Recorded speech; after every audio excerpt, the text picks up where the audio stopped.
Perfect Strangers and Head of the Class won't be seen tonight. Ah! We've been robbed! Now stay tuned for an ABC holiday treat. Word Balloon is brought to you by the League of Word Balloon Listeners.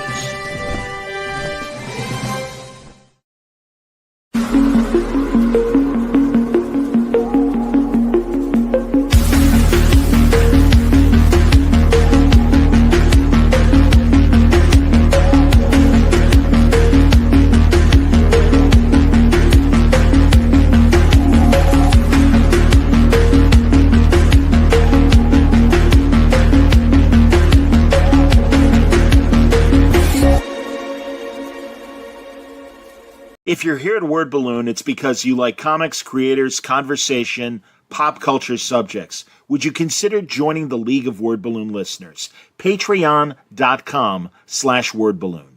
When you subscribe, you'll also be part of the Word Balloon Book Club, where Brian Michael Bendis and I will pick a comic every month to review and discuss live with the League on this show. Join the League today, patreon.com/wordballoon. Thank you always for your support, League of Word Balloon listeners.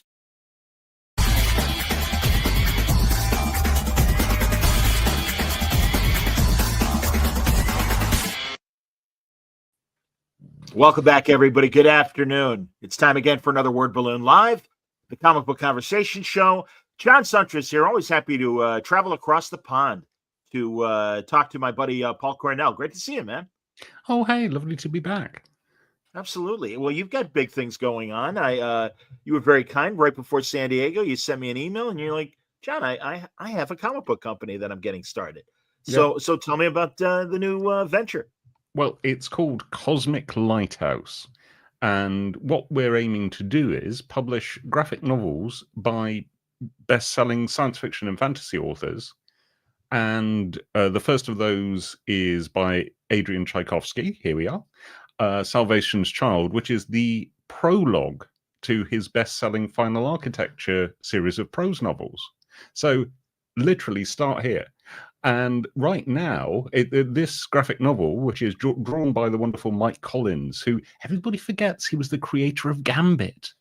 And with the Bolans, Simon and Pip are on Colours and Letters.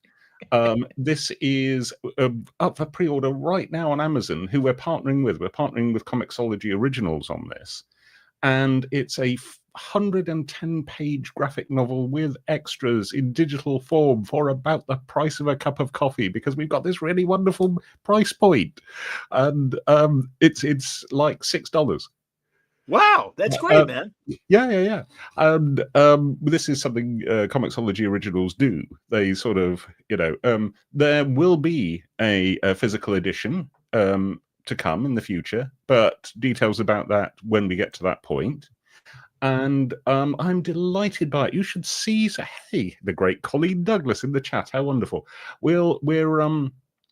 I'm delighted by the work.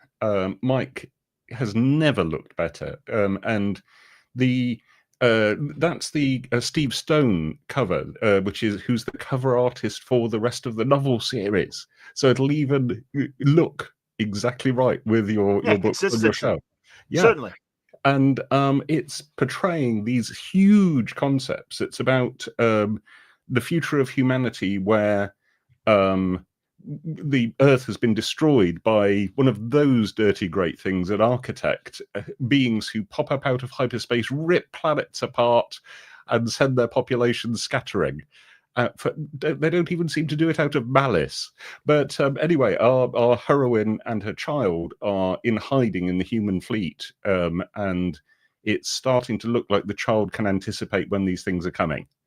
And I think you'll appreciate this.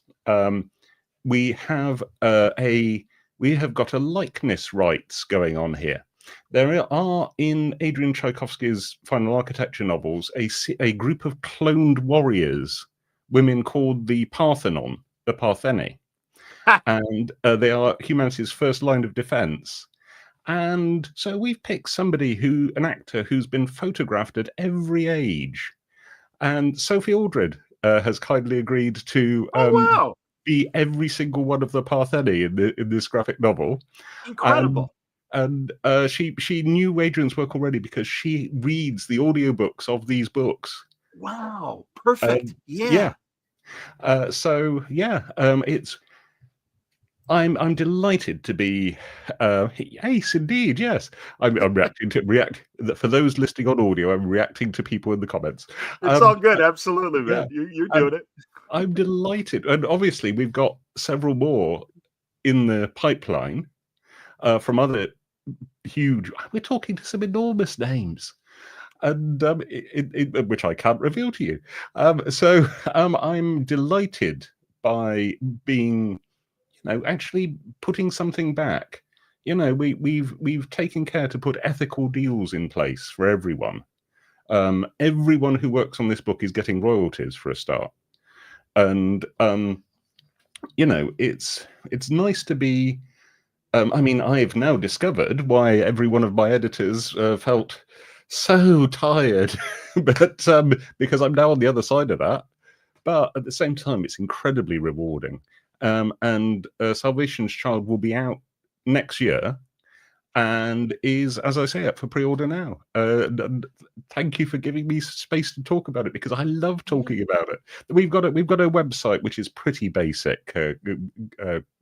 Cosmic Light. If you Google Cosmic Lighthouse, you'll find us. But it's just really got our press release and how to find the book. And we're on all the social media that anybody would want to be on right now. Hurrah! This is interesting. So, why did you choose Comixology as a partner for this? Well, they just seemed to get it. When we talked, were you talking? Yeah, I was going to say, were you talking to other potential digital platforms? Yeah, we had a little shop round, but they were, for one thing, they liked Adrian's work. They already knew their SF. Sure. And I think, and also they went quality first. They said, we're interested in a really good book, and we'll sort out the economics to make the really good book work. And we kind of thought, yeah. So are you adapting Adrian's work, or is he doing it himself? No. Oh yes, sorry. This is the thing. This is the big thing. Adrian's doing it himself. Okay, cool. I am providing an editorial process, but Sure. People who love the novels really have to know that this is him for real. This Fantastic. isn't name of big name author on the cover in big letters, name of whoever really wrote the book in small letters at the bottom. This is really him. I've lived that. Yeah. The art, that's to no fault of Mike Oming's, but yes, I'm the small print of the art of Mike Oming, and it's like, yeah, I wrote that, but all right. It's all right. But this is really him, and he's adapted to, he'd already been pitching comics. Oh wow. Yeah, and he's adapted to the business. He's been trying to write comics for the longest time, and thus he got the idea really fast. Did he approach you and in terms of that? Because again, this is what I love about talking with you, Paul. You are in both of these circles. Yeah. Well, really several circles if we also include television, but really sci-fi writing, prose, and certainly comics and stuff. So you are kind of the perfect guy. Is that how it happened? Yeah. Well, actually, I approached him because we had myself and my partners had the idea for the company, and I've known Adrian for the longest time, and he's a really good friend. Okay. And we just thought there's a perfect storm here. He would be a really good test case. Sure. So again, because you've been surrounded by this world and everything, you're participating in it. What made you decide that you wanted to create your own comic company? Well, because I've been wanting to create my own company for years. I've been actually trying to get this off the ground for about 5 years. But exactly what I was going to do kept changing. And then it crystallized around the idea, well, most novelists own their IP. So they can just decide, often, though there are big caveats to that often, whether or not they want to do a comic set in one of their worlds or something original. And thus, because I know the two worlds, I can sort of play the energy between them. Certainly. Yeah. And also, I love it. I love it when my worlds start talking to each other. You know that feeling? Isn't it nice they're getting on? Absolutely. Absolutely. Yeah. I try to have a lot of my old radio friends on Word Balloon when the occasion calls for it and stuff. And yeah, I know what you mean. Worlds colliding, Jerry, as Seinfeld would say. Absolutely. No, I'm with you, man, on all of it. And Mike, I assume, old friend, Mike Collins? Oh, yeah. We were up for a Hugo together for a Captain Britain way back in the day.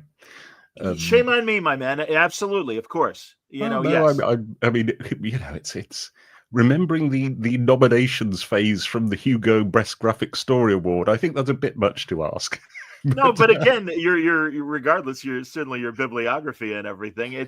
That's great. Well, how long ago was that? That was for, because I know you and Len Kirk did MI16 with Captain Britain and everything. Yeah, before that. No. Leonard Kirk did the majority of it, but the specific issue in question was by. Oh no! It was a collection of a few issues, and Leonard got a nomination, and so did Mike, because they were both in the collection. Yeah. Okay. All right. Now I'm with you. All right. Yeah.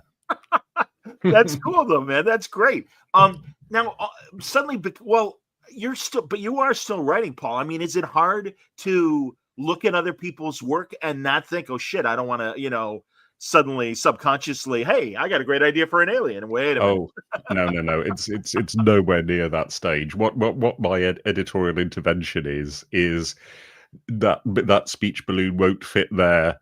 It's that level. Adrian delivered a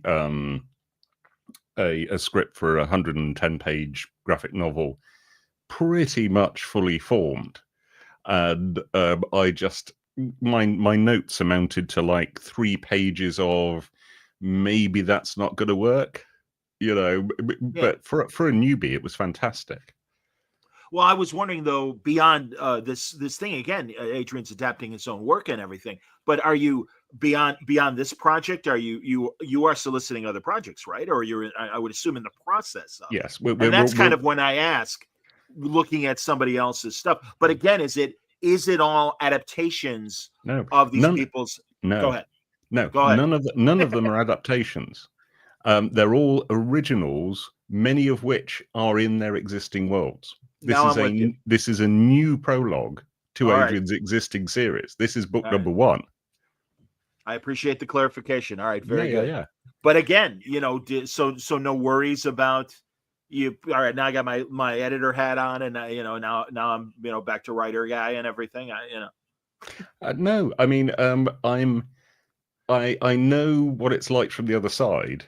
Sure. So I'm very much, I want to fulfill these guys, and honestly, this is what people are buying these for. They're buying them for the name on the front. So I want to fulfill this guy's vision, Yeah. But again, I just mean influencing your own work. That's what I'm saying. Maybe that's why. Maybe I'm not speaking the right English to you. I apologize. Well, yeah. I mean, it's all. I'm doing many things at once, and right now, I've got 2 big comics projects happening. One of which is Who Killed Nessie? Which, of course, we spoke about that last time you were on. Absolutely, go on. It's being delivered to our Zoop backers in the next 2 weeks, and it's also coming out from Avery Hill in a bookstore edition. Cool. In early September. Like maybe a week after the Zoot people get it, which is unfortunate. I really wanted the Zoot people to get it a bit earlier, but printing these days. And at the Thought Bubble convention in Harrogate, Rachel and I, Avery Hill, are having a huge exhibition at the nearby Mercer Art Gallery. Okay. And Rachel and I have a display cabinet on the process of Who Killed Nessie making it. So that's absolutely lovely. And Avery Hill have been terrifically supportive. So that's something wonderful. But also at the same time, I've got a book about Bronze Age Marvel coming out from Bloomsbury. It's called The Mighty Avengers versus the 1970s. That's out, I think it's October. No, it's out November, just before Thought Bubble. And Bloomsbury doing these wonderful, those little 33 and a third guides they do. Each of them about a single album. This is them doing those for comics.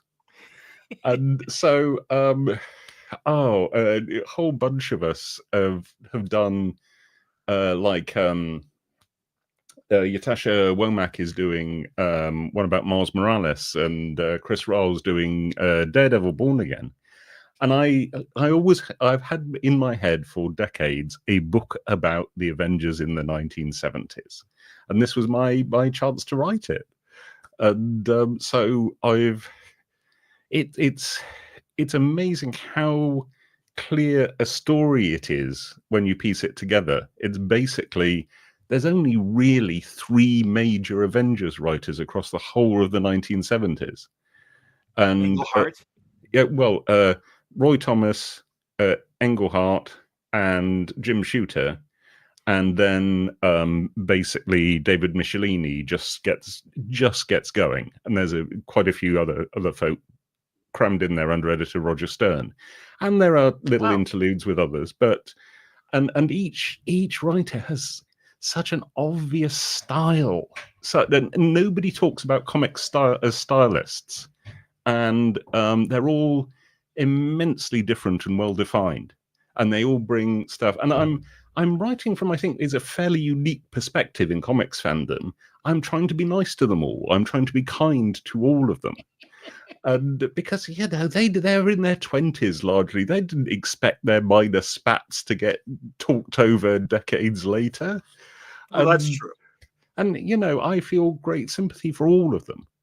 And, there's an awkward chapter there called A Difficult Year about Jerry Conway and Steve Englehart's interaction. And,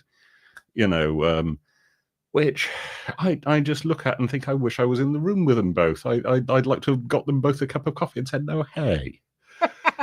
because honestly, they're both great people. And,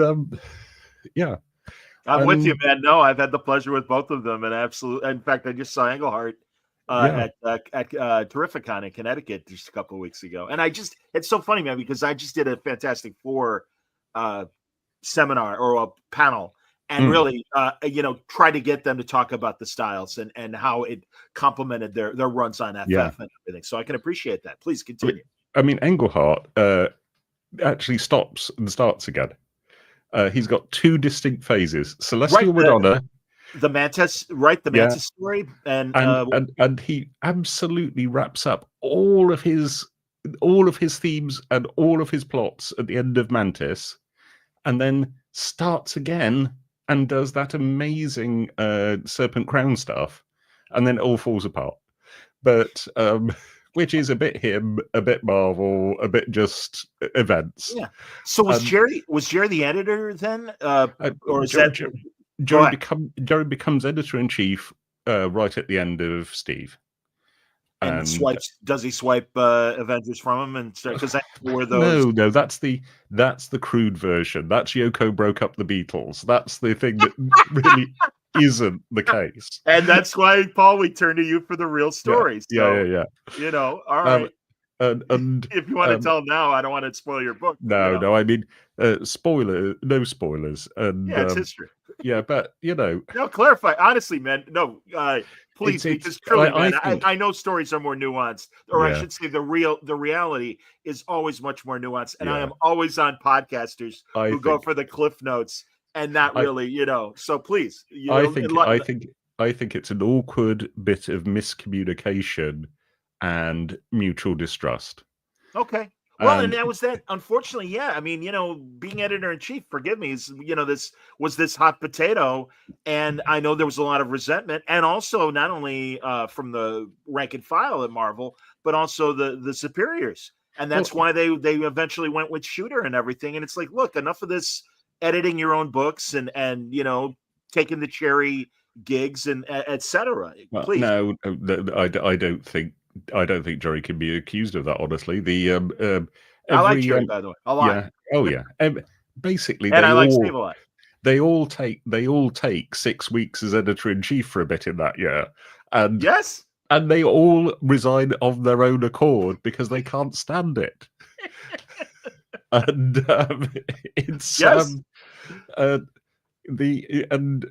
you picked a good decade to talk about, Paul. I understand it, and also truly, man, knowing you as I have, and especially the last few years, you really are all about kindness. You don't like talking about dirty laundry and things like that. I absolutely respect that about you. So we do the story, we don't shy away from it, but at the same time, I'm trying to tell the truth and not pick sides.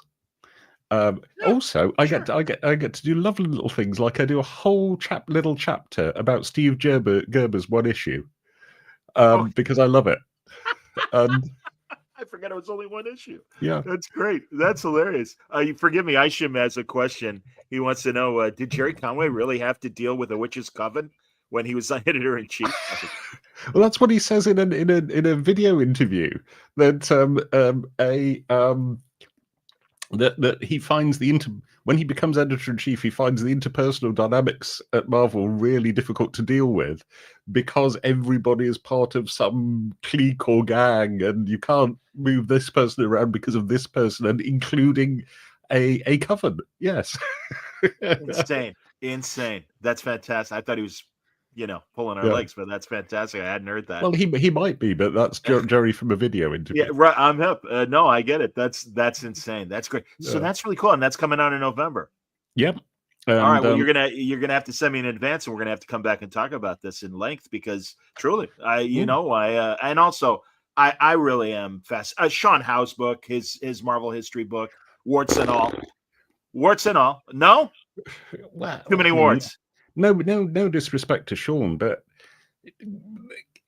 there are some things in there which just are not the case. Truly, okay. Yeah. Hey, man, I appreciate any corrections and stuff. I got schooled on a boxing thing that I always got wrong for decades, and by someone who really did the hard research. It's like, no, not really, and it's like, all right. Well, I mean, research takes everybody in a different direction.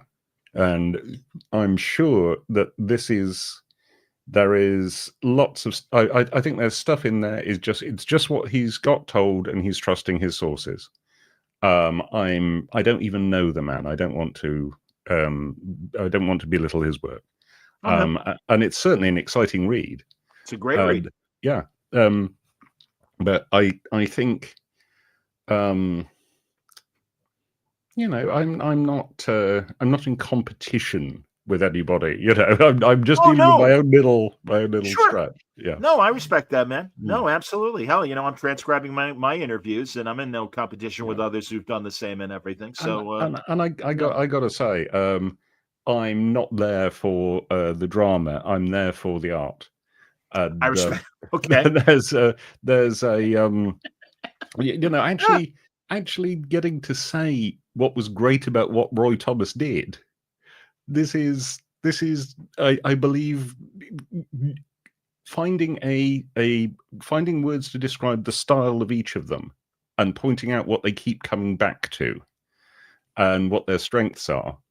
This has been an enormous pleasure for me. There's an issue of Avengers during the Avengers Defenders War, which I still regard as kind of the platonic ideal of a superhero comic. And because it was one of the first 2 issues of Avengers I encountered as a small child. And I still look at, and the lovely thing about these little books is that they're also lavishly illustrated with panels and pages from the strips. So, I get to actually print the page of the swordsman fighting the Valkyrie, which I think is just a perfect series of shapes in motion, just the epitome of superhero art. You can tell how highfalutin I get about this stuff. No, but that's awesome. And also, I love that it is this publisher that also did those album kind of deep dives as well. And that's always been my hope for comic criticism, to reach that level of, let's really talk about the fun stuff and what makes these things cool. So no, that's great, man. I'm excited for you. Well, hey. So yeah, that's the three huge things I'm doing. I also done a little Commando comic. There's this okay, it's a British thing. Commando, DC Thompson, who do the Beano and all that. Sure. From Dundee. One of the lines that they've run is Commando, which has been going since slightly after World War II. Okay. And I have written issue number 5,000 and something, which is out this week. They've been going continuously. These are little digests, and they are one of the remarkable ways in Britain that comics cuts through to the mainstream. They're available in newsagents and supermarkets, and they're purchased by random members of the general public. And my nephew has always been an enormous fan of them, and he has always been on at me to do one of these, and won't kind of regard me as a real writer until I do. And so I've done one, and it's with the great Steve Yoel, who was the artist with Grant on Zenith.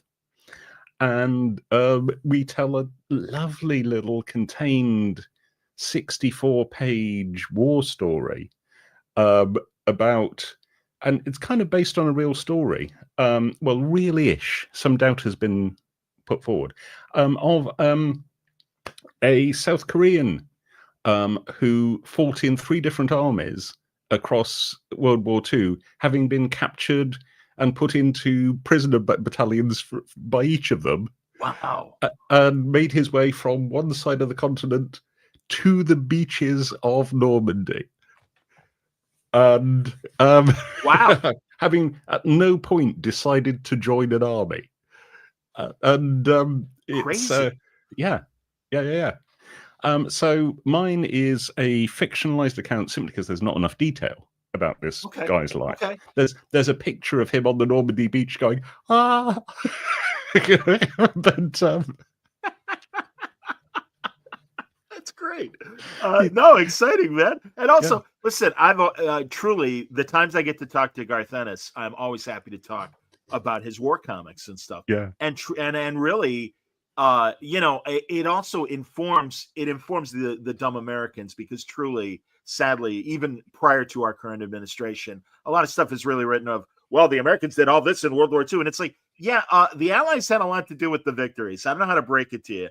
And certainly, I mean, even our current enemies, the Soviet Union and Russia and Stalin doing certainly their share in World War II. Hey. This starts before what we recognize as World War II, during the Soviet versus Japan war. And cool. Yeah. So wow. Wow. And honestly, Steve had to draw an awful lot of reference material. Bless him. He really put his heart into this. Is this your first war story?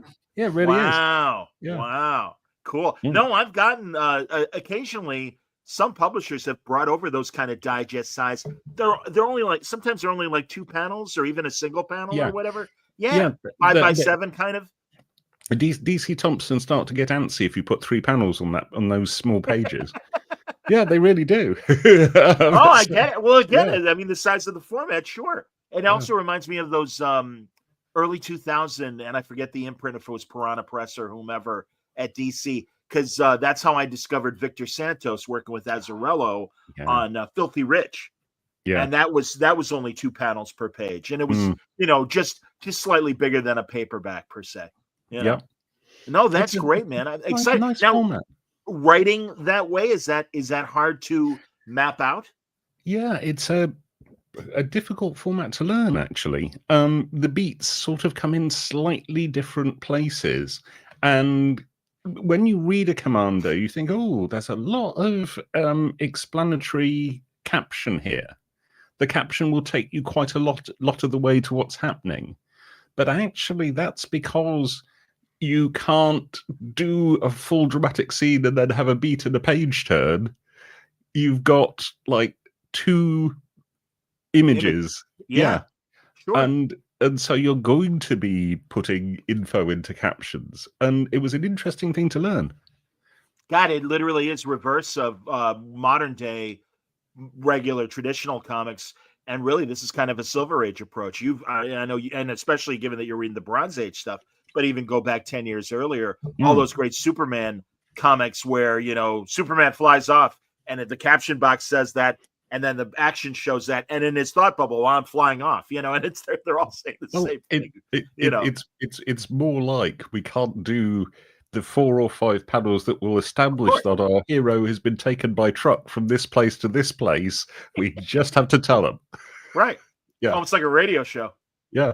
Thinking quickly, the Master Inventor.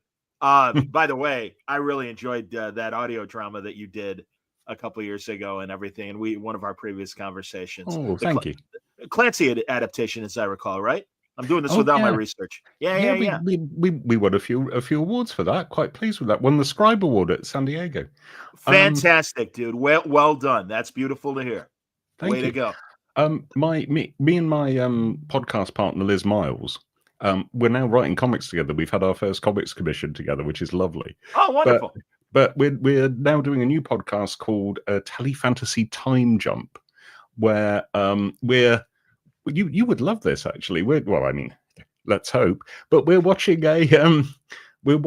a representative SF show from each year in turn, starting in 1953. We're watching a British show for free for everyone, and then we're watching a rest of the world show from the same year for our patrons. And so we're up to 1960 this month. Okay. And so we've just done the Twilight Zone. We're doing Thriller this month. Oh, fantastic. Great Boris Karloff show. Absolutely. Boris Karloff, yeah. And I just thought this would be up your alley, really. Oh, absolutely. Old TV, man. Come on. And especially, I've been on a Jerry Anderson history kick and really watching the Century 21 Films YouTube channel. And I assume they are kind of the keepers of the flame these days of his stuff. Jamie Anderson's doing some wonderful things with all that stuff. I've enjoyed their podcasts and also them representing. I don't know if they were DVD special features or what, but it's really been great. And I'm that and ITV, man. I am so fascinated. I was telling Mark Miller a couple months ago that I had never seen the Jason King show prior to Department S. Department S, absolutely, and a little bit of Jason King. Although those clothes, man, those are they hurt you. They hurt your eyes. And living as we did through the early 70s, they hurt it up when it was happening. Yes, but really interesting. And dude, I had no idea he was gay. I had no idea that him coming out really hurt his career for a good long time. I'm so glad that he had a nice final few years where thankfully people welcomed him back and everything. But man, because I only knew him first. I only knew him as that great number 6 in Checkmate in The Prisoner and everything, or number 2, excuse me. Yeah, and he did have a lovely little at the end with Flash Gordon and Sherlock Holmes and Doctor Who. Yeah. So I'm fascinated by really 60s and 70s British television in general.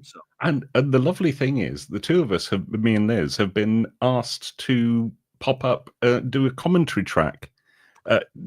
Do a commentary track on some of the Hammer 4K big releases coming out. So your previous series, our first one is on the Man in Black, which is out next month, which wonderful. Is a gorgeous Hammer thriller we hadn't seen, and it's really good. It's really twisty.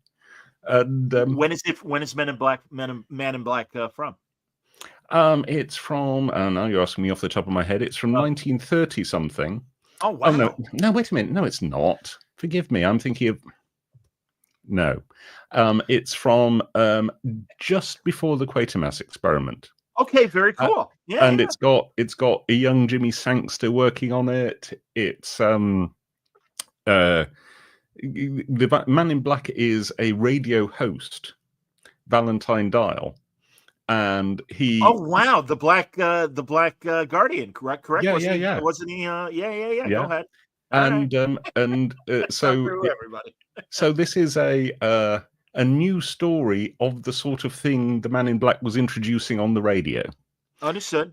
And it's wonderful, and so we found a lot to talk about and a lot of familiar actors popping up, and we did our usual fun Hammer House of podcast thing across it.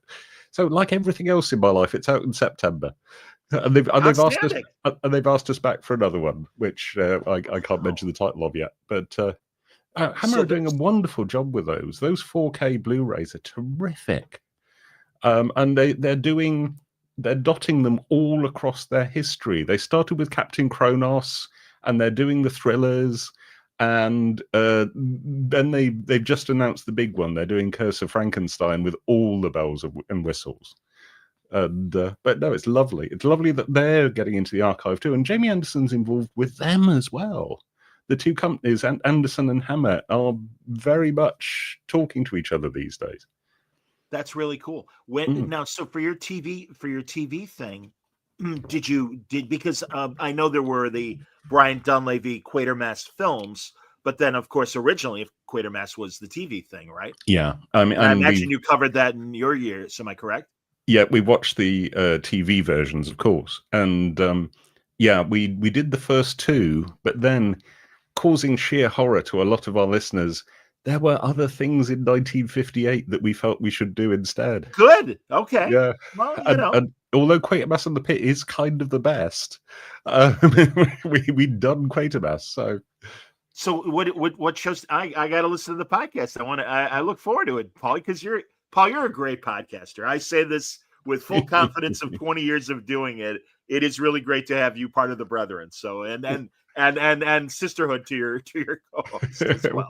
Well, thank you. I love doing it, and for 1958, what we ended up doing was H.G. Wells's The Invisible Man, because it was such a huge show at the time. Ralph Smart, absolutely, we got it over here, absolutely, man. And also a Jimmy Sangster one-off play called I Can Destroy the Sun, which survives and is out there on YouTube. Really cool. And is just this wonderful time capsule of 1958. Wow. And so, yeah, we just thought we've got interesting stuff, and everybody knows Quatermass and the Pit, and everybody's talked about it, and we'd like to talk about this stuff instead. Paul, honestly, you know Gabriel Hardman, right? You're friends with Gabe.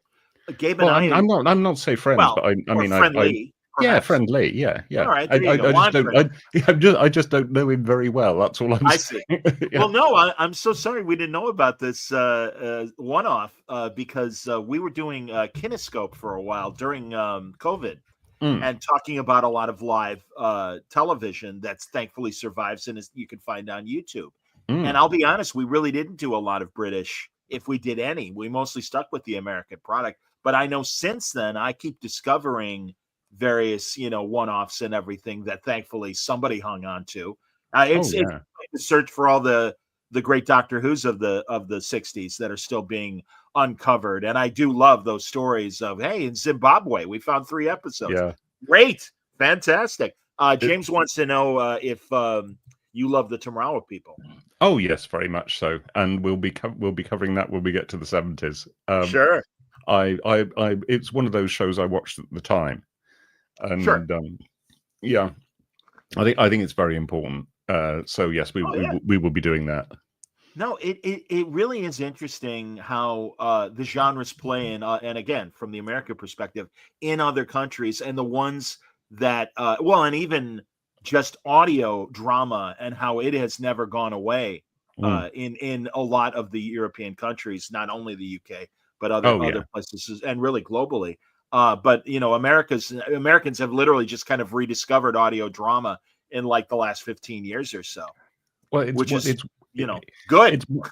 It's wonderful how audio has grown, and it's such a wonderful medium, and I'm very much hoping to do some more of it when I get round to doing every other thing I'm doing. Yeah, I hear you, man. Did you have a chance to see Superman and FF? Oh yeah, I haven't seen FF yet. Okay. I because it's been school holidays, and we don't get a chance to go out, you know, and but no, I adored Superman with every fiber of my being. I thought it was just the comics on screen, and Yeah. what I really liked was that sense of reality to it. The way that Lex Luthor and his and especially his followers are absolutely convinced of the rightness of what they're doing, and absolutely aren't afraid to make jokes at the expense of the alien they think is a terrible threat to humanity. And you know, that the edge to that, the reality of that the if they think they're justified, they're willing to be cruel. And I love that he's not. I love that him rescuing a squirrel. You know, I adored the big twist. And I just thought, oh yeah, that makes so much sense. Because I have always said, and I put that page from my run on Action Comics on Blue Sky when I'd seen the movie of Ma and Pa Kent made Superman. Oh, 100%. Yeah. Yeah, it's about parenting. It's about nurture rather than nature. And yeah, I just thought it was represented so much I really love about Superman. And yeah, Couldn't agree more. Yeah. and cutting to the chase, you know, doing the first act of the movie as 4 captions in the first scene. Yes. Absolutely. Yeah. Yes, and yeah, I'm so with you, Paul. And also, yeah, you know, some people are like, oh, they should have kept the origin in there. And it's like, no, we know, everybody Yeah. knows. I mean, and truly, you know, people get mired in the horse race of well, how well did it do at the box office? Same with FF, and it's like, listen, Superman is universal, and that's the only reason why I bring up the box office. It's like that's why it did as well as it did, and also, and truly, you were telling me off the air that obviously you're not as engaged with the television world as you once were. But it really, to broaden it even to film, we're in a different world because of COVID, because of the strikes here. And I wondered how much that impacted the British market. I mean, certainly COVID did, but I didn't know if the strikes also, you know, hurt over there as well. Well, there was certainly ripple effects. And, Okay. and the British industry is not in a great shape either. But there are some wonderful individual success stories, but the general picture is difficult. I think that's global. No, I'm applauding the green shoots of experimental and different stuff that comes through. I mean, right now, shows I love, I think Apple are doing incredibly. The way that they will we're only going to make 10 shows, but they're going to be great. Agreed. And Foundation is my absolute favorite. That's great. How about For All Mankind, Paul? Oh yes, I was waiting that to come back with a great deal of eagerness. Yeah, and Murderbot. Absolutely, sure. Yeah. The way that Murderbot's taken Martha Wells's stuff and got the heart, got the idea of it. It's been wonderful to see. That's cool. So, real fast, Len is joining us from San Diego. Wants to say hello. Hold on a minute. Let me get Len's comments. First of all, here I'll get to the meat of what Len said. The thing is, the origin was covered. In Superman, both the opening text and also the relationships with the elves. We didn't need to see Krypton blowing up again. Cal didn't see it. We didn't need to see it either. Yeah, I agree. Yeah, again, we absolutely. all know the story. We know the story. Yeah. So I'm with, and real fast, JD also says he was hoping that he wonders if the champions will figure into your. I guess it's mild sci-fi because the ESP thing, essentially. I suppose I always saw it more as a pure adventure show. But your thoughts? Go ahead. No. I mean, they have superpowers. It's definitely a fantasy show. But I think I I can't absolutely bet on that one because I think it is a little bit lesser for ITC. William Gaunt's great in it, but and so is what's her name? She's good in it too. Oh, But, well, all three. Yeah. I won't deny I'm a Stuart Damon fan, so I'm always rooting for Stuart Damon. So, but no, I'll have to see. We'll Forget have it. to see. We'll have to see what else is in the same year, and I can't off the top of my head. I respect that. No, and forgive me again, Len. An interesting comment regarding Apple that they haven't tackled Ursula Le Guin yet. It's kind of worthy fantasy. Oh, absolutely. So, Yeah. I wonder for the international product if you'll get to The Lathe of Heaven. You ever see that Diane English produced American adaptation of The Lathe of Heaven? Of Le Guin's? I did not actually, but maybe that's something we'll get to. It's cool. It's a good adaptation, I got to say. JD, you're absolutely right. Alexandra Bastido. Who could forget Alexandra Bastido? There we are. Yeah. Well done, sir. Very good. I appreciate it, JD. Mm-hmm. Too funny. James says, I hear what you're saying, but would you be surprised if at how out of the loop some are with comics? I had a coworker who thought Superman was still dead when Man of Steel came out. Yeah, but they know the basic story. Come on, man. Yeah. Come on, man. Yeah. I'd like to see a Batman movie where he starts saying, and of course, when I was young, my parents died. He looks off in the distance, and the flashback begins, and then he goes, "But no time for that." I'm for it. I hear. Are you getting a Peacemaker over there? Yeah, love it. I love James Gunn's whole ethos. I love that edgy, in your face stuff that nevertheless then it's won by having a real heart, and it absolutely walks that line, and it's never cynical. It's because there's warmth behind it. And I think that Creature Commandos is a really good example of that. The way that that just moment by moment did sarcasm heart. Oh yeah. Wow. Yeah. And also such in the best ways an adult cartoon that really had adult storytelling in it. And no, I loved everything about it. And it's funny, again, I'm seeing, and in fact, last night I was talking about the first episode of season 2 of Peacemaker, and some fathers, and I understood where they were coming from. Were like, that orgy scene was, and forgive me if you're not if they don't. But why are they showing that? I mean, Peacemaker already wasn't suitable for.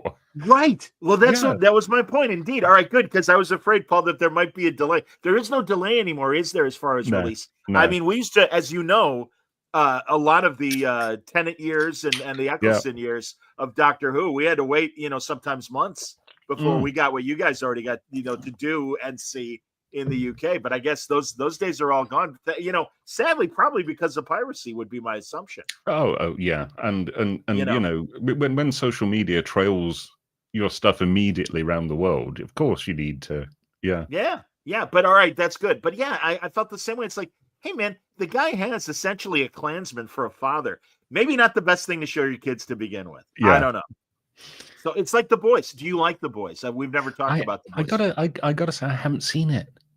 It's just, it became so huge, and there became so much of it, and with doing half the childcare for a special needs kid, my son, I like the number of TV shows I can usefully watch is minuscule, honestly. Sure. I do hope you get to it, because it really, again, it's very extreme. It's very, very extreme. But that said, it really is smart. And I do love the way they've woven into the idea of a superhero team that is as much of the comics as it is a promotional and commercial product, as far as what the public is sold on their reputation. And it really is like if not only the superheroes existed in our world, but Marvel movies and Marvel TV was as big in that same world. And of course, all the, dirty laundry that of course is part of it. Well, I thought the comic was amazing and had a lot to say. And I gather this is a really good adaptation. So alongside, but again, it thankfully does its own thing, much in the same way that the Walking Dead show has done its own thing compared to what Kirkman and Charlie did. So yeah, I like it. I like it a lot. Superheroes in your future ever again? I wouldn't mind. I've had a couple of goes. I every now and then Marvel say, "So you got a pitch?" And I have a pitch, and nah. But I have a lot of friends at Marvel, and I will have breakfast with a lot of editors, and I feel part of the. I feel like a distant cousin, part of the family still, and that's honestly more important to me. It's never say never. I'm quite hoping that one day I might, but on the same time, I've done it, and I think I've said a lot of the stuff I wanted to say. So, and one thing that's a delight of my life is the way that people are starting to write good reviews of my Wolverine. Now it's over, and that's and now it can't hurt anybody anymore. And it's a bit in context. It's getting a lot of sort of people looking back and saying, "Oh, maybe." So yeah. Isn't that fun? I hear you, man, and I respect that when people rediscover things and suddenly like, wait a minute, actually, I know that's happening even in Star Trek with Enterprise. That I think those 4 seasons were tough to watch, and now it's like actually Enterprise had some really good things going for it. I thought the final season was excellent. So with you, absolutely. Yeah. I and again, two of my favorite franchises, Paul, in disarray: Star Trek and Doctor Who. Truly, I worry. Really? I don't. Well, I mean, listen, I am excited for the war between land and sea coming up. I really am. Because I mean, those times that Big Finish has done solo unit stories and everything. We've had this row. We've had this row before. You and I. Yeah. I don't think it's a row. I'm just saying, like, what's? Well, okay, I don't know. It's just I'm loving Strange New Worlds, and I thought Lower Decks was awesome too. I came to love Lower Decks. Prodigy. Have you seen Prodigy? Yes, loved Prodigy. I think Prodigy. Honestly, I think Prodigy was the best of all of them, including live action. But what I meant was just the change now with Skydance, and frankly, the uncertainty of whatever Kurtzman. You're right. I'm not a fan of Kurtzman Trek. I'll admit that. But more importantly, what is next? I don't know if they're going to get renewed. Much like Russell T. Davies with Doctor Who, I don't know if he's going to get renewed. Well, we know that there's going to be 5 years of Strange New Worlds. Strange New Worlds, certainly, yes, and at least 1 year of Academy, the new show. Oh yeah. I know nothing about Academy. I'm looking forward to learning. But we've had that. I just don't get this at all. I mean, I'm a Star Trek fan, but what I'm not is part of the fandom. And I'm quite relieved about that because I think that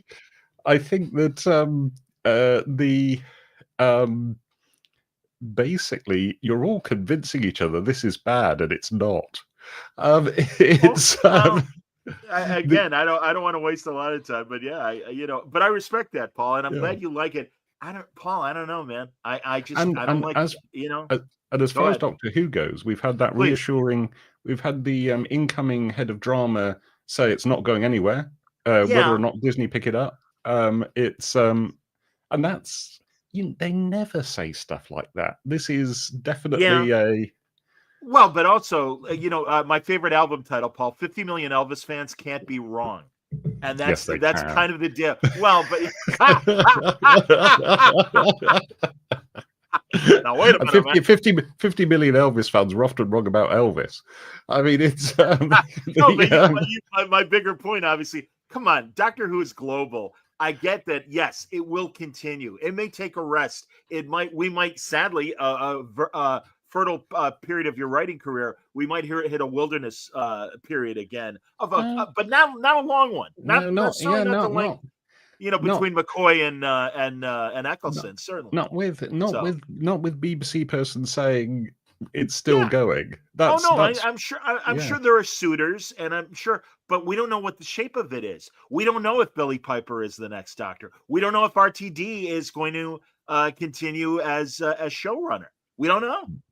But I tell you what, the biggest rated show in Britain last week, Tell me. 4.1 million. Go on. So you put any episode of that last season of Doctor Who on last week, and it would have been the biggest show in Britain. I thought those last numbers for Shooty weren't that great, man. That's what I was hearing. Yeah, of course, that's what you were hearing. That's what I'm hearing. All right, I'm drinking the Kool-Aid apparently. Talk to me.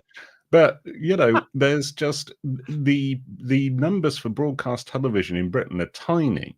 They improve a great deal when you add in people who watch it after the fact. But true, yes, fair, absolutely fair, my man, absolutely fair. And it must be said, Doctor Who is still the biggest science fiction show in the world by some considerable margin. Well, that's what I'm saying. It's not going away permanently, but go on. Because that 4-5 million on BBC One enormously eclipses anything any streamer does anywhere. It's I hear you, buddy. Yeah. But I don't know. I don't know. Again, I mean, it didn't do what Disney wanted it to do for whatever reason, potentially. And I don't know if they're really just waiting for War Between Land and Sea, and we'll see what kind of numbers. I honestly don't know. Well, I will say, and truly, Paul, I do want your honest opinion. And I am a little. I saw that article, maybe, and I don't know if you saw it because it was in Variety, but that supposedly Disney is looking for new IPs that have more male heroes and really want to get back that boy audience that they felt they've lost. And Paul, I say this with sincerity. I am for women heroes, but I do feel like the scale, and you can say certainly it was male hero, female for a long time, and it's been like, but it seems like the last 15 years, Rey was much more, if I may, Rey was much more important to the Star Wars sequel trilogy than Poe or Finn. They had their stories, but they were definitely not as strong. And there really has been I think an over correction to really have a lot of girl heroes at the expense of having equal. That's why I was on Voyager, man. I felt we had strong men and strong women. But please, your point of view, please. If you actually did the maths, I think what you're seeing is probably 10% more women, and I think because men always overcount women. And I think that really the scales are probably still not even. I think that there are a billion male-led cop shows out there. There are and you look at or genre fiction rather than your traditional procedurals like cop shows or lead. Well, certainly we've had Matlock with Katie. Shame on that. And you look at okay, John Del Arroz, I don't know what you're watching, but where can I find a white male lead serious sci-fi show? Strange New Worlds, Doctor Who, before. Well, but I'll throw in Nautilus, where we got Captain Nemo right there. But again, I see in the case of Strange New Worlds, yes, you've got Pike, and you kind of have Spock because Spock is, I think, been. He's the freshman at the high school, and all the seniors are, oh, Spock, oh, you silly kid, you'll learn. And it's like, I don't know, man. I just don't buy that characterization. And also, it really does feel like every time there better be a female pilot, there better be a female captain, there better be whatever. So, and continuing my list of white male leads, Foundation, by all means, my man, Murderbot, Well, For All Mankind certainly has enough men that are important to the story. But I kind of, because I don't know. Paul, I don't know, man. Again, I consider myself a bleeding heart liberal, and I don't consider myself a MAGA or an incel or any of the other negative things that they put, and rightfully so, on some extreme people on the right. I always felt like I was on the left, but I do feel like there's been an overcorrection to... And to the point of Disney saying themselves, it's not like It's the Whoa. fans, Yeah, or because whatever. Talk you to me know about that. we're Please. we're living in a world where great pressures exist in that direction. That great pressures exist towards moving back to the right. Well, and And I think that's wrong. But don't you think there is a legitimate concern about a lost generation of younger men? I do think that's real, and I do think I, that. And I'm not saying that to excuse well, yeah, the but the if the extreme rights. but Frankly, a lot of them antisocial beliefs. but But I if do think that they're not being catered to with as many positive but male role models. I but don't know. but if what they've lost is simply superiority, then what we're after is a level playing field, is equality. I think that uh, I think this will all work itself out in the wash.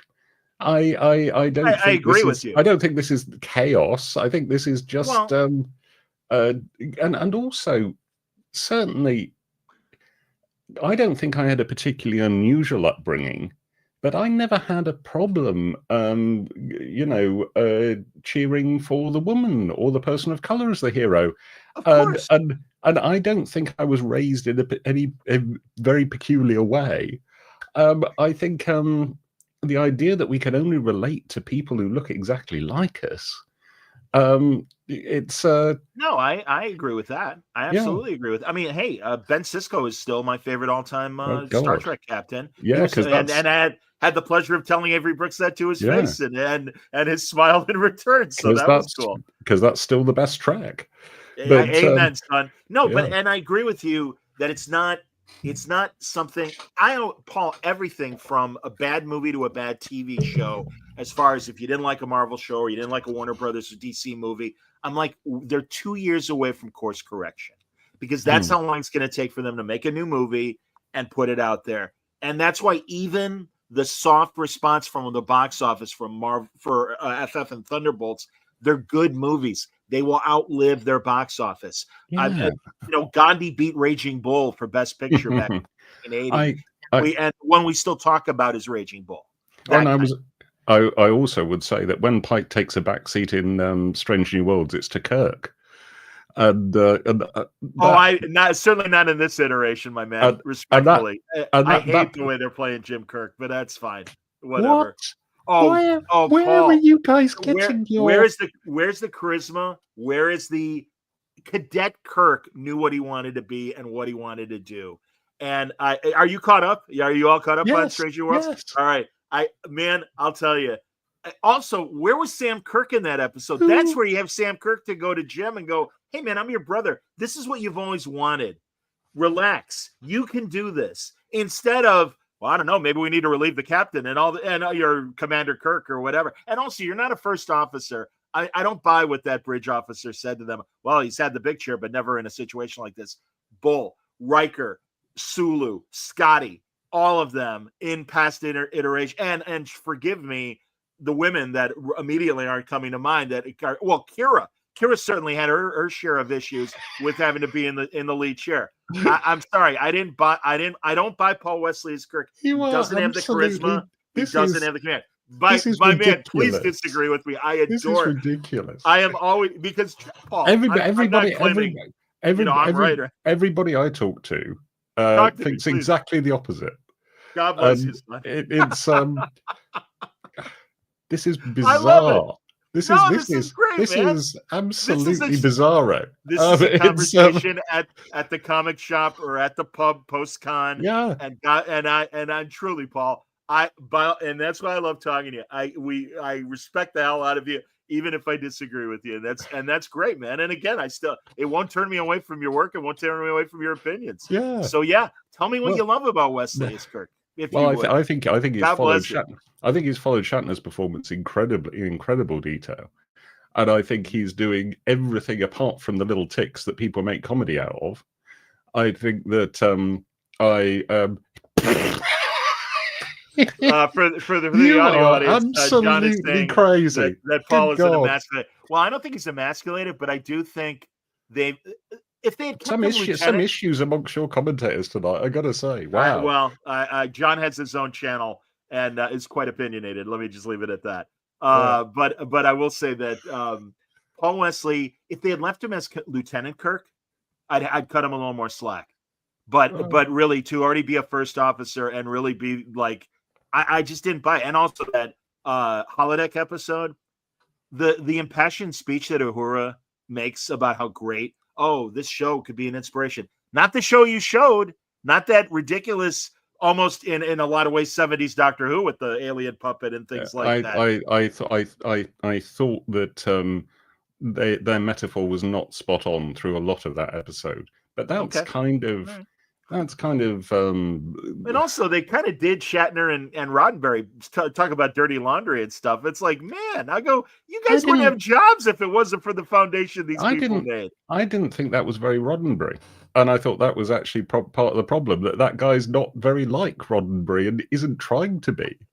Well, I mean, he did go off and make that. Did you ever see that movie that Roddenberry made, Pretty Maids, in a row? I think is what it was called, The Rock.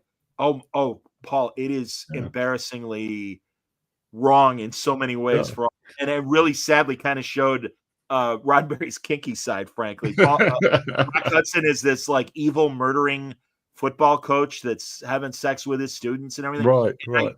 They might be college, they might be high school. I don't remember, but it's not a great movie. And Telly Savalas is the police detective, and he's not Kojak in a pre. But it is a feature that Roddenberry made. I love Spectre, by the way, the Culp Gig Young backdoor pilot that didn't get picked up as a series, where Robert Culp is essentially modern Robert Holmes. Culp's always wonderful in I Spy.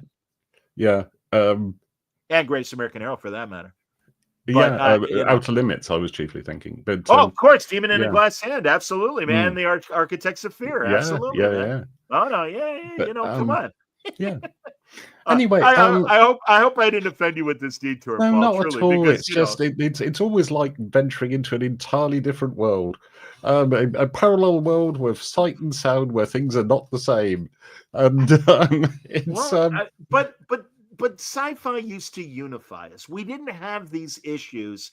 Did we? And maybe I'm misremembering. Maybe I am. Maybe I'm like these mangas say, the 50s were great, and there were no problems at all. I think that it's just that we didn't have social media back in the day, and so we didn't know as many people are thinking. You had Mary Whitehouse, was that her name? The ultra religious kind of, shame on you, on you, Leela. Put some pants on, Leela. But I think there's so much has changed historically across that time. But I'm just trying to think. I mean, you've given me lovely space to talk about everything I'm doing. My man, absolutely. And truly, it means a lot that you're, again, willing to go down the detours. I hope I didn't force you down this roadway. Oh, not at all. I just don't like conflict, basically. But it's a discussion, Paul. There's no malice behind any of this. Come on, man. Well, it's kind of I'm going to go back to the fans I know and go, do you know what they think out there? They go, no. Really? I mean, this is great. Oh, this is so great. Truly, from an audio and a video standpoint, it's so great that I had this discussion last night, and we're all, this is what we don't like, this is what we like, and everything. And now I'm sitting down with my vicar, and he's a little. I can't believe we're talking about this. Yes. My goodness. I just came for a nice spot of tea. What's going on? Well, and of course I have my own vicar downstairs. But it's Do you really? Are there members of the family that are in the business? you did my wife is a vicar. I had no idea. Wow, cool. Yeah. That's great, man. That's fantastic. I had no idea. I thought you were playing on that, right. But no, that's true. Forgive me, Vicar. I apologize for what I'm telling your husband. Absolutely. That's awesome, man. No, I never knew that. Oh, Paul, and truly, like I said, I really do appreciate that we're having this back and forth, because again, there's no anger or anything. No, not at all. Forgive me, I don't know my British football teams. This is Mets Yankees in a New York baseball metaphor. You know what I mean? It's all right. No. All right, well, there you go. I don't know. I don't know who the Hammers' main rival are back. As Well, far as frankly, football. neither do I. I'm a cricket fan, but All right. So in yeah, cricket terms, exactly, man. well, it was Somerset and Gloucestershire, perhaps. Indeed. Um, but the no, I'm just trying to think of anything else that's going on right now. All right, fair enough. Because I'm really, do you want to I'm wrap? Am I keeping well, you too long? no. I'm going. There was there is the Thought Bubble convention coming up, of course, which is always Fantastic. my favorite time of the year. Excellent. And me and Rachel Smith will be tabling next to each other, so we'll be able to, sign Nessie together, which is a lovely thing. Excellent. And you got the other festival that's coming up that the publisher is going to have your corner. Are you going to be signing at that other festival? Oh no! This is a gallery just opposite Thought Bubble. It's pardon me. I see. Yeah, it's going to be open for longer than Thought Bubble is. It's going to be open for several months, but at the same time, it's very much centered around Thought Bubble being in Harrogate at the same time. Okay. And it's and of course I had a lovely time in San Diego. I always do. Talk to me, man. Yeah. I got to pop into the Doctor Who installation, the offsite, and the energy and enthusiasm of those actors. It's it's lovely that and every now and then I think, I'd really like to be part of a company that does these things, because the amount of art and craft put into building these things so quickly. But directing these actors who, are. So were they acting like companions? Were they dressed as doctors? No. What was happening? They were unit personnel, including an Osgood, and who had a silence in a display case, and kept on going. Well, there's. Well, anyway, there's. Anyway. Did she have a puffer for her asthma? Oh yeah. Fantastic, and of course she had the Baker scarf. Obviously, I'm sure. Yeah. Very cute. Did they know who you were? Well, that's how I got in. Bless them, they smuggled me in, and but the actors didn't, because I'm not. It's hard to go. You gotta be into it, yeah, man. It's hard to go. Do you know who I am? Well, certainly. When who I am would require an explanation, and it's I respect page that. 83 in the episode guide. Yeah, it's been a while since Father's Day and the novels and everything, and Benny and everything. Yeah, but anyway, the shelves were full of such detail, and everywhere you looked, you would turn over a page in a book, and there'd be something else. And somebody had written all of this room, and it was just gorgeous. And so I did a few more fun things this time at San Diego. I did a tour of the bay, and all sorts beautiful of city. That port is just gorgeous, and all the ships that are lined up and everything. A few miles away from or only a mile or so away from the convention center. But yeah. No, I love going to San Diego. Really expensive summer camp. That's what I call San Diego. But it's a great time every time I go. So I'm with you. Had you ever done in Vegas the Star Trek experience? No, I've never been to Vegas. Okay. I've the Vickers never dragged you to Vegas? Come on, let's go. She plays poker, God bless her. She's played in Reno. There you go. Fantastic. There you go. Incredibly, there was once a World Science Fiction convention in Reno. It was very strange. Wow, that's awesome. That's fantastic, man. Jeez, absolutely. I went several times to the Star Trek experience in Vegas, but I would love to go. Does Cardiff still have the Doctor Who standing stuff? No, they don't. Yeah, I know. It's a lot of it's been. A lot of it's been put into the it's still at San Diego Comic-Con Museum, I believe, the Doctor Who Science Interactive one. Cool. And I went and saw that when it was in Liverpool, and that's really good actually. There's a ton of Who stuff and a ton of science as well, and it really works together. That's amazing.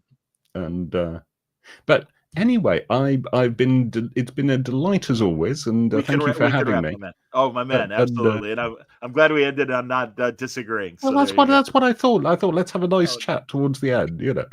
But but we'll remind people that they can pre-order this wonderful graphic novel that's coming, Salvation's Child, pardon me, from Adrian Tchaikovsky, and through Comixology. Yeah. But under the Cosmic Lightning, correct? It's Cosmic Lighthouse. Cosmic Lighthouse, pardon me. Under the Cosmic Lighthouse Comic Company, a new venture by our buddy Paul Cornell. And very excited. It's the start of many interesting projects to come. The Commando issue is out now. Is out now. Excellent. And of course, the Nessie book. Remind me of the title again. Who killed Nessie? It's a Nessie who done it. Indeed. All the kaiju have to solve the problem of what happened to Nessie. So that's great. I'm looking to see any final comments here. So there you go. And he's so John is, even though he disagrees with you, Paul, he's excited. And he also said something earlier that a book of yours really inspired him back in college. Thank you so much. Thank you for that as well. That's very welcome. Thank you. Absolutely, man. Yeah. Dude. Yeah, thank you so much, as always. Wonderful conversation. And like I said, I don't mean to take you into uncomfortable territory, but you were kind to indulge me. Not at all. Wonderful as always, John. Thank you so much. Thanks, everybody, for watching. And more Great Word Balloon this week. Stay safe, stay happy, stay healthy.